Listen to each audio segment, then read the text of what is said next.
Well, I'm sitting in a courtesy car that's been provided for us while we wait for a new Kia to be sorted out because our old one's been scrapped after an accident. Although there was no injuries, there was a major shock from the experience. After we had the accident, we had a barrage of solicitor firms phoning up, claiming to be the people to help us out after the accident. These no-win, no-fee solicitor companies. You see them advertised on TV, no win, no fee. But these weren't people employed by our insurance company to deal with the matter. They were cold callers, hoping to get us to take on their firm for dealing with the accident. Now, it's appalling that you have to give your details over and over again and explain the accident to people so they can work out whether you've got a good legal case. And this isn't something that we're obliged to do. This is something they're asking us to do so they can make a few bucks.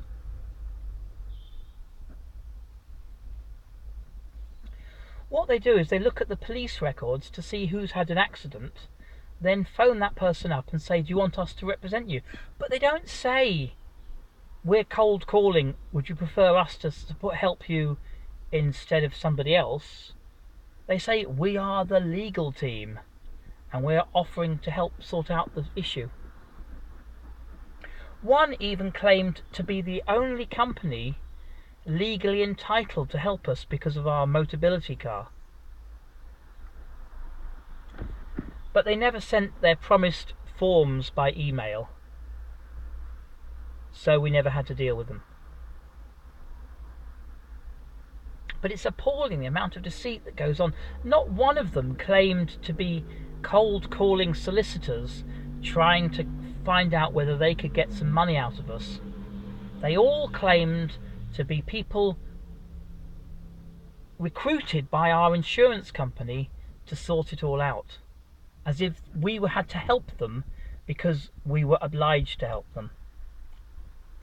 Now the trouble is, that's a nasty bit of psychology, because people's natural instinct after an accident is to try and be as helpful as possible to the legal companies who are supposed to be helping you. But these companies will cold call hundreds of people, and if only a few people take up the offer, the solicitor company can make thousands. But there's a consequence. Emotionally vulnerable people, like my fiance, and many others,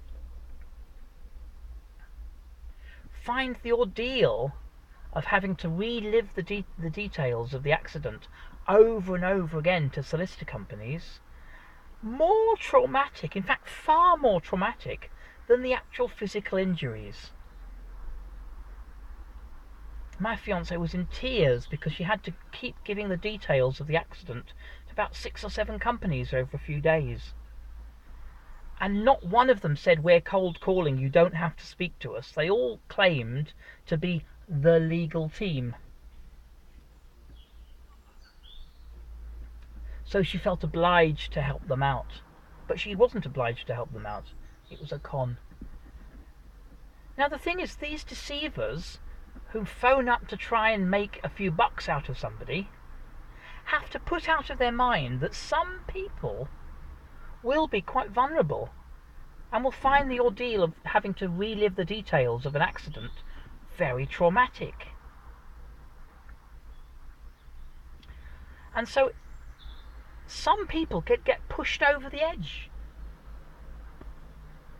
And certainly my fiancée was in a really bad way after 2 days of people phoning up trying to get her to give details of her accident. Now I've seen people like this before. I've met people who work, for example, for cigarette companies, and they don't claim to be making people smoke. They say, oh well, we're not making people smoke the cigarettes that might kill them. We're just encouraging them to smoke our brand. So people find a way to justify to themselves that they could be killing people in order to make a few pounds. But if we can think so little of human life, how could we appreciate what it is for Jesus to be sacrificed? Because surely, to some people, he's just another death that we don't need to care about.